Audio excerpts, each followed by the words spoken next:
जिस उपदेश से राम जी को राजकुमार भगवान राम बने, वो उपदेश आप सुन रहे हैं। कितना ऊंचा ग्रंथ है। इसको वाल्मीकि रामायण भी बोलते, योग वशिष्ठ महारामायण भी बोलते।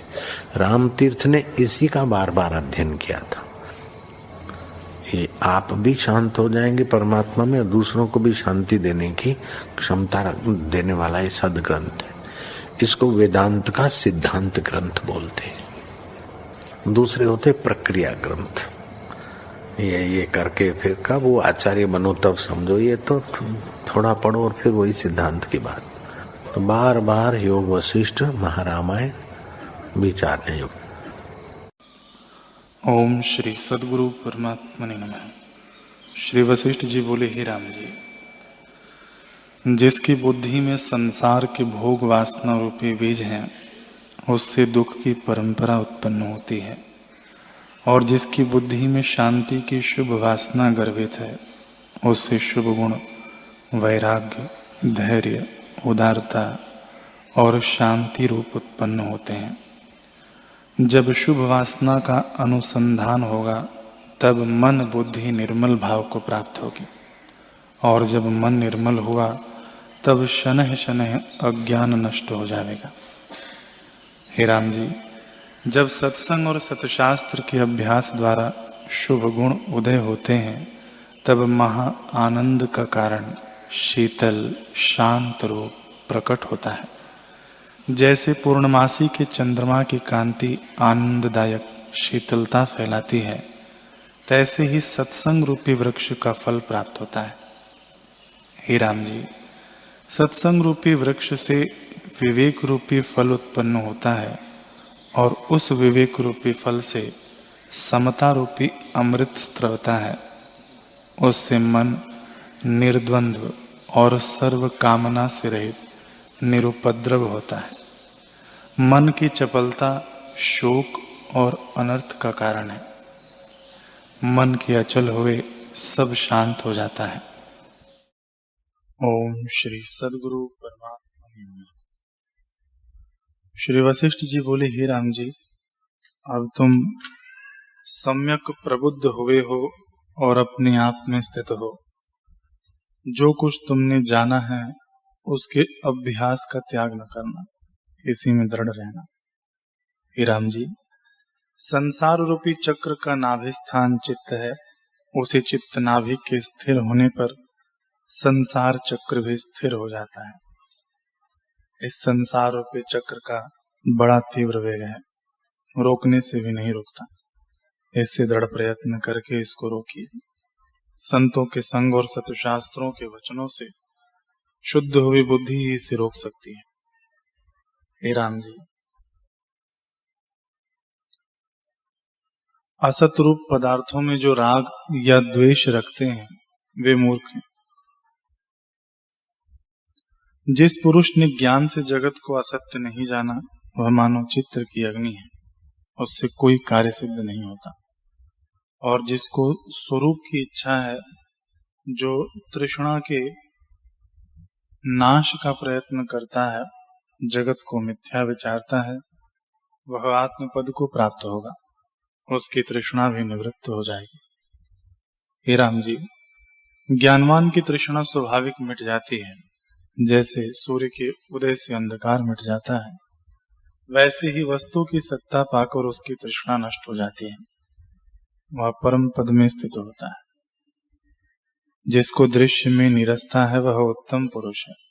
वह मनुष्य शरीर में ही ब्रह्म हो जाता है। उसको मेरा नमस्कार है, वह मेरा गुरु है। हे राम जी, जब जीव की बुद्धि विषय से विरक्त होती है, तब कल्याण होता है। वैराग्य से बोध होता है और बोध से वैराग्य होता है, क्योंकि दोनों संबंधित परस्पर सापेक्ष हैं। जब एक आता है, तब दूसरा भी आता है। ओम श्री सद्गुरु परमात्मने नमः। श्री योग वशिष्ठ महारामायण। श्री वशिष्ठ जी बोले, हे रामचंद्र जी, आदि ब्रह्म से जो फुरा है, उसका नाम ब्रह्मा है। वह ब्रह्मा आत्मा में आत्मारूप होकर स्थित है और उसमें क्रम करके जगत हुआ है। जैसे वह चेतता है तैसे ही होकर स्थित होता है। जैसे समुद्र में द्रवता से तरंग होते हैं तैसे ब्रह्म में चित्त स्वभाव से जीव होता है। वह जीव जब प्रमाद से अनात्म भाव को धारण करता है तब कर्मों से बंधनवान होता है। जैसे जल जब दृढ़ जड़ता को अंगीकार करता है तब बर्फ रूप होकर पत्थर के समान हो जाता है, तैसे जीव जब अनात्म में अभिमान करता है तब कर्मों के बंधन में आता है। हे रामचंद्र जी, कर्मों का बीज संकल्प है और संकल्प जीव से फुरता है।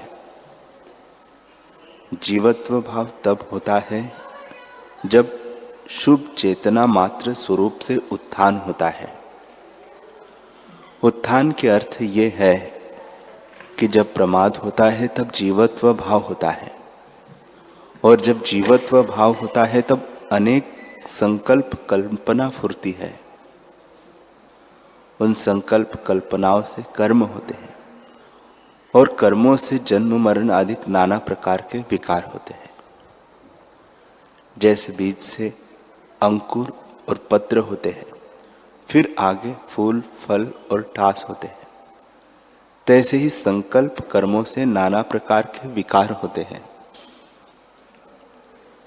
जैसे जैसे कर्म जीव करता है उसके अनुसार जन्म मरण और अध ऊर्ध्व को प्राप्त होता है। हे रामचंद्र जी, मन के फुरने का नाम कर्म है, फुरने का ही नाम चित्त है, फुरने का ही नाम कर्म है और फुरने का ही नाम दैव है। उसी से जीव को शुभ अशुभ जगत प्राप्त होता है। सबका आदि कारण ब्रह्म है। उसके प्रथम मन उत्पन्न हुआ, फिर उस मन ही ने संपूर्ण जगत की रचना की है। जैसे बीज से प्रथम अंकुर होता है और फिर पत्र फूल और फल और टास होते हैं, तैसे ही ब्रह्म से मन और जगत उपजा है। श्री वशिष्ठ जी बोले, हे रामचंद्र जी, आदि कारण ब्रह्म से मन उत्पन्न हुआ। वह मन संकल्प रूप है और मन से ही संपूर्ण जगत हुआ है। वह मन आत्मा में मनत्व भाव से स्थित है और उस मन ने ही भाव अभाव रूपी जगत कल्पा है। जैसे गंधर्व की इच्छा से गंधर्व नगर होता है, तैसे ही मन से जगत होता है। हे रामचंद्र जी, आत्मा में द्वैत भेद की कुछ कल्पना नहीं, इस मन से ही ऐसी संज्ञा हुई है। ब्रह्म, जीव, मन, माया, कर्म, जगत और दृष्टादि सब भेद मन से हुए हैं। आत्मा में कोई भेद नहीं। जैसे समुद्र में तरंग उछलते और बड़े विस्तारण को धारण करते हैं, तैसे ही चित्तरूपी समुद्र में संवेदन से जो नाना प्रकार जगत विस्तार पाता है सो असत रूप है, क्योंकि स्थित नहीं रहता और सदा चल रूप है। और जो अधिष्ठान स्वरूप भाव से देखिए तो सतरूप है। इससे द्वैत कुछ हुआ नहीं। जैसे स्वप्न का जगत सत असत रूप चित्त से भासता है, तैसे ही सत असत रूप यह जगत भासता है। वास्तव में कुछ उपजा नहीं, चित्त के भ्रम से भासता है। जैसे इंद्रजाली की बाजी में नाना प्रकार के वृक्ष और औषध भासते हैं, सो ब्रह्मात्र है, तैसे ही जगत ब्रह्मात्र है। हे रामचंद्र जी, यह जगत दीर्घ काल का स्वप्न है और मन के भ्रम से सत होकर भासता है। जैसे बालक भ्रम से परछाई में भूत कल्पता है और भय पाता है, तैसे यह पुरुष चित्त के संयोग से द्वैत कल्प के भय पाता है। जैसे विचार करने से वैताल का भय नष्ट होता है, तैसे ही आत्मज्ञान से भय आदि विकार नष्ट हो जाते हैं। हे रामचंद्र जी, आत्मा अनादि दिव्य स्वरूप और अंशांशी भाव से रहित शुद्ध चैतन्य रूप है। जब वह चेतना संवित चैतन्य मुख होता है, तब चित्त अर्थात जो चेतनता का लक्षण है, उससे जीव कल्पना होती है। उस जीव में जब अहम भाव होता है कि मैं हूं, तब उससे चित्त फुरता है। चित्त से इंद्रियां होती है, उन इंद्रियों से देह भाव होता है और उस देह भ्रम से मलिन हुआ नरक, स्वर्ग, बंध, मोक्ष आदि की कल्पना होती है। जैसे बीज से अंकुर, पत्र, फूल, फल और टास होते हैं, तैसे ही अहम भाव से जगत विस्तार होता है।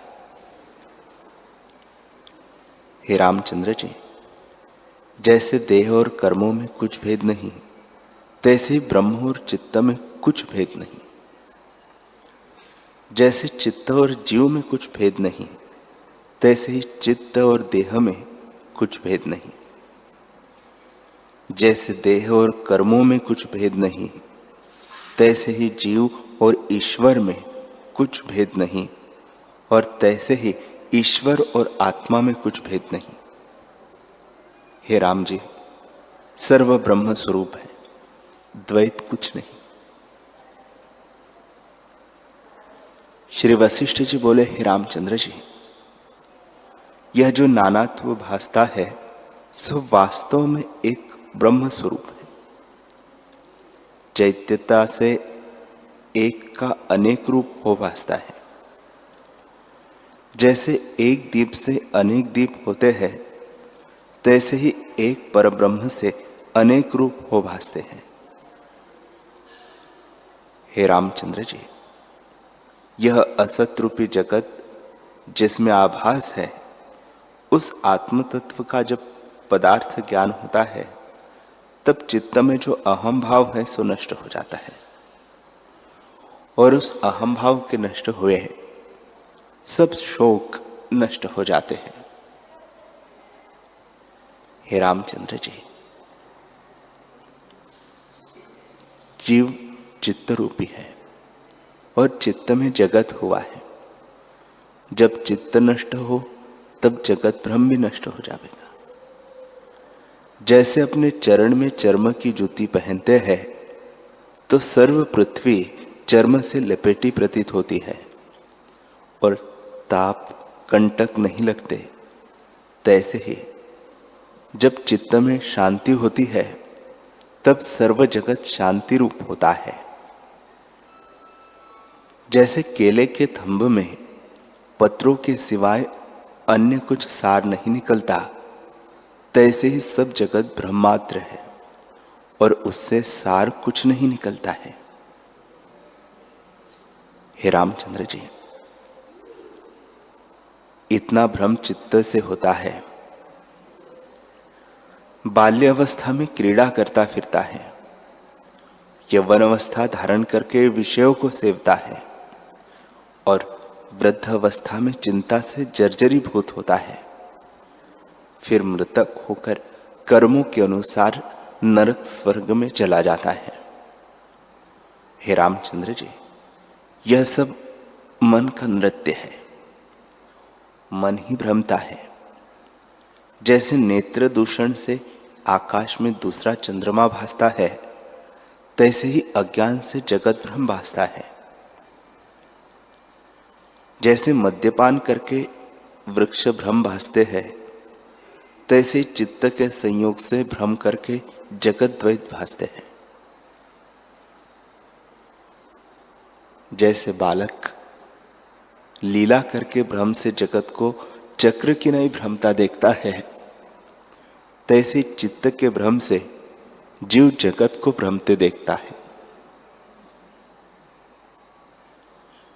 हे रामचंद्र जी, जब चित्त द्वैत नहीं चेतता तब यह द्वैत भ्रम मिट जाता है।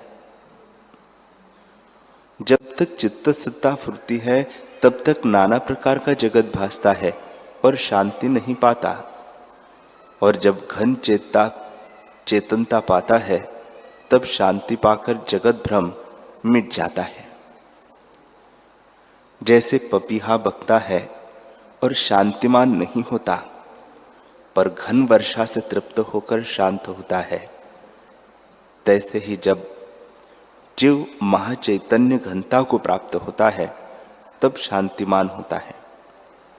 तब वह चाहे व्यवहार में हो अथवा तृष्णिम रहे, सदा शांतिमान होता है। हे रामचंद्र जी, जब चित्त की चैतन्यता फुरती है तब जगत भ्रम से नाना प्रकार के विकार देखता है, और भ्रम से ही ऐसे देखता है कि मैं उपजा हूं, अब बड़ा हुआ हूं और अब मैं मरूंगा। पर वास्तव में जीव चेतन ब्रह्म से अनन्य स्वरूप है। जैसे वायु और स्पंद में कुछ भेद नहीं, तैसे ब्रह्म और चैतन्यता में कुछ भेद नहीं। जैसे वायु सदा रहता है, पर जब स्पंद रूप होता है तब स्पर्श करता भासता है, तैसे ही चैतन्यता मिटती नहीं। ब्रह्म ही चेतना हो, जगत ब्रह्म की चेतना हो, तब जगत भ्रम मिट जाता है और केवल ब्रह्म सत्ता ही भासती है। जैसे रस्सी के अज्ञान से सर्प भ्रम होता है और रस्सी के यथार्थ जानने से सर्प भ्रम मिट जाता है, तो रस्सी ही भासती है, तैसे ही ब्रह्म के अज्ञान से जगत भ्रम भासता है। और जब चित्त से दृढ़ चैतन्यता भासती है तब ब्रह्म पदार्थ का ज्ञान होता है और तभी जगत भ्रम भी मिट जाता है और केवल ब्रह्म सत्ता ही भासती है। हे रामचंद्र जी, दृश्य रूपी व्याधि रोग लगा है और उस रोग का नाश करता संवित मात्र है। जब तक चित्त बहिर्मुख होकर दृश्य की ओर चेतता है तब तक शांत नहीं होता, और जब सर्व वासना को त्याग कर अपने स्वभाव में स्थित अंतर्मुख होगा तब उस ही काल में मुक्ति रूप शांत होगा। इसमें कोई संशय नहीं है। जैसे रस्सी दूर से देखने में सर्प भासती है और जब निकट होकर देखे तब सर्प भ्रम मिट जाता है, रस्सी ही भासती है, तैसे ही आत्मा का निवृत्ति रूप जगत है। जब बहिर्मुख होकर देखता है तब जगत ही भासता है, जब अंतर्मुख होकर देखता है तब जगत भ्रम मिटकर आत्मा ही भासता है। हे रामचंद्र जी, जिसमें अभिलाषा हो उसको त्याग दे, ऐसे निश्चय से मुक्ति प्राप्त होती है। त्याग का यत्न कुछ नहीं। महात्मा पुरुष प्राणों को तृण किनाई त्याग देते हैं और बड़े दुख को सह लेते हैं। तुमको अभिलाषा त्यागने में क्या कठिनता है? हे राम जी, आत्मा के आगे अभिलाषा ही आवरण है। अभिलाषा के होते आत्मा नहीं भासता है। जैसे बादलों के आवरण से सूर्य नहीं भासता और जब बादलों का आवरण नष्ट होता है तब सूर्य भासता है, तैसे ही अभिलाषा के निवृत्त हुए आत्मा भासता है। इससे जो कुछ अभिलाषा उठे उसको त्यागो और निरअभिलाषा होकर आत्मपद में स्थित हो। प्रकृत आचार देह और इंद्रियों में ग्रहण करो और जो कुछ त्याग करना हो उसको त्याग करो, पर देह में ग्रहण और त्याग की बुद्धि न हो। हे राम जी, जो तुम संपूर्ण दृश्य की इच्छा त्यागोगे तो जैसे हाथ में बेलफल प्रत्यक्ष होता है और जैसे नेत्रों के आगे प्रतिबिंब प्रत्यक्ष भासता है, तैसे ही अभिलाषा के त्याग से आत्मपद तुझको प्रत्यक्ष भासेगा और सब जगत भी आत्मरूप ही भासेगा। जैसे महाप्रलय में सब जगत जल में भासता है और कुछ दृष्टि नहीं आता, तैसे ही आत्मपद से भिन्न तुमको कुछ न भासेगा। आत्म तत्व को न जानने का ही नाम बंधन है और आत्मपद का जानना ही मोक्ष है, और मोक्ष कोई नहीं। राम जी ने पूछा, हे भगवान, मन क्यों कर उत्पन्न हुआ है? वशिष्ठ जी बोले, हे रामचंद्र जी, ब्रह्म अनंत शक्ति है और उसमें अनेक प्रकार का किंचन होता है। जहां जहां जैसी जैसी शक्ति फुरती है, तहां तहां तैसा ही रूप होकर भासता है। जब शुद्ध चिन्मात्र सत्ता चेतन में फुरती है, अहम अस्मि, तब उस फुरने से जीव कहता है।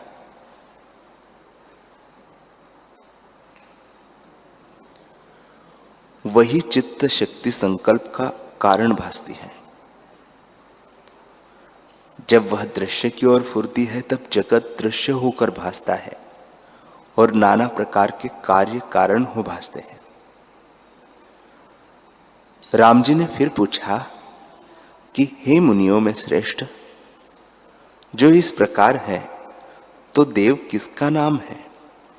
कर्म क्या है और कारण किसको कहते हैं?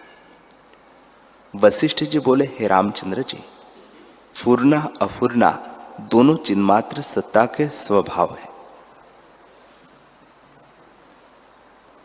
जैसे फुरना अफुरना दोनों वायु के स्वभाव है, परंतु जब फुरता है तब आकाश में स्पर्श होकर भासता है और जब चलने से रहित होता है तब शांत हो जाता है।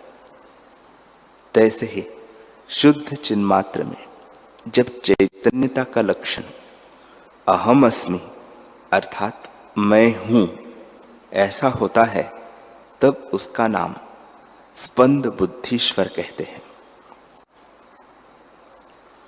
उससे जगत दृश्य रूप होकर भासता है। उस जगत दृश्य से रहित होने को निस्पंद कहते हैं।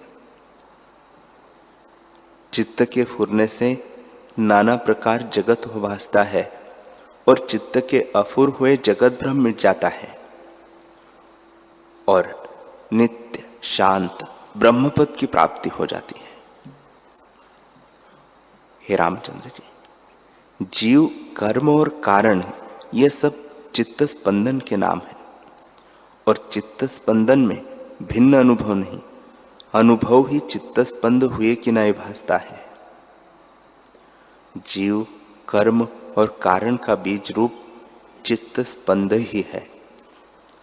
चित्त स्पंद से दृश्य होकर भासता है, फिर चिदाभास द्वारा देह में अहम प्रतीति होती है और उस देह में स्थित होकर चित्त संवेदन दृश्य की ओर संसरता है।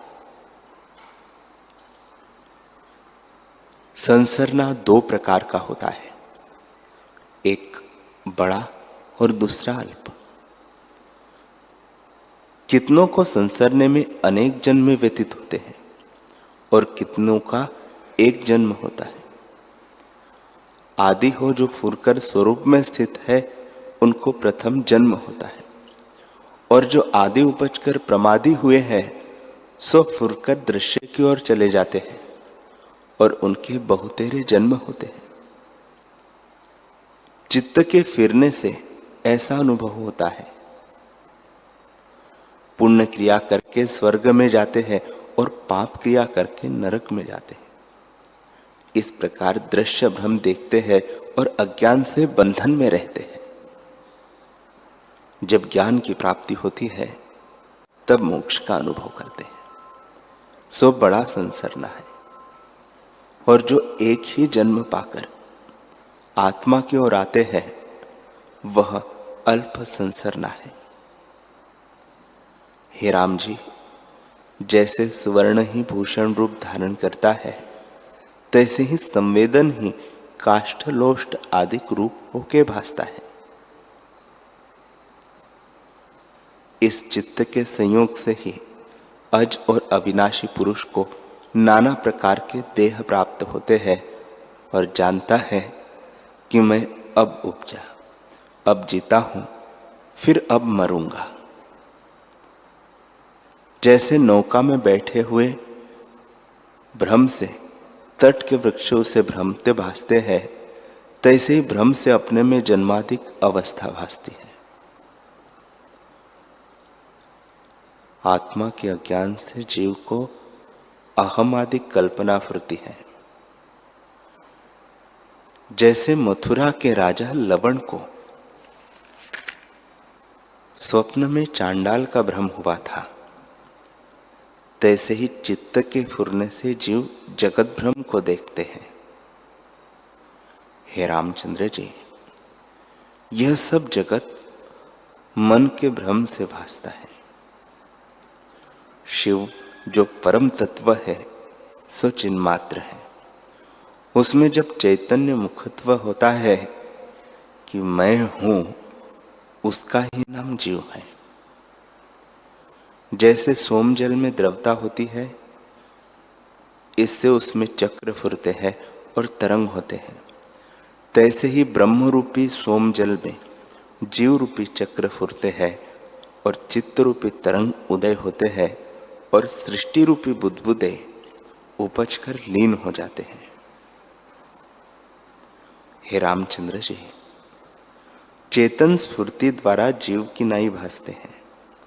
जैसे समुद्र ही द्रवता से तरंग हो भासता है, तैसे ही चित्त चैत्य के संयोग से जीव कहता है। उस जीव में जब संकल्प का फुरना होता है तब मन कहता है। जब संकल्प निश्चय रूप होता है तब बुद्धि होकर स्थित होता है, और जब अहम भाव होता है तब अहम प्रतिकार कहता है। उस अहम भाव को पाकर तन्मात्रा की कल्पना होती है और पृथ्वी, जल, तेज, वायु और आकाश ये सूक्ष्म भूत होते हैं, उनके पीछे जगत होता है।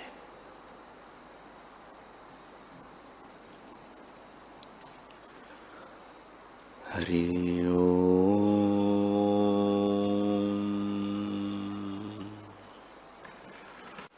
हरि ओम।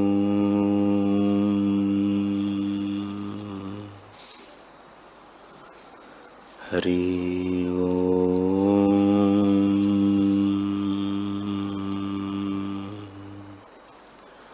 ओम सहना भवतु सहनौ भुनक्तु सह वीर्यं करवावहै तेजस्विनावधीतमस्तु मा विद्विषावहै। ओम शांति शांति शांति। श्री सद्गुरुदेव भगवान की जय।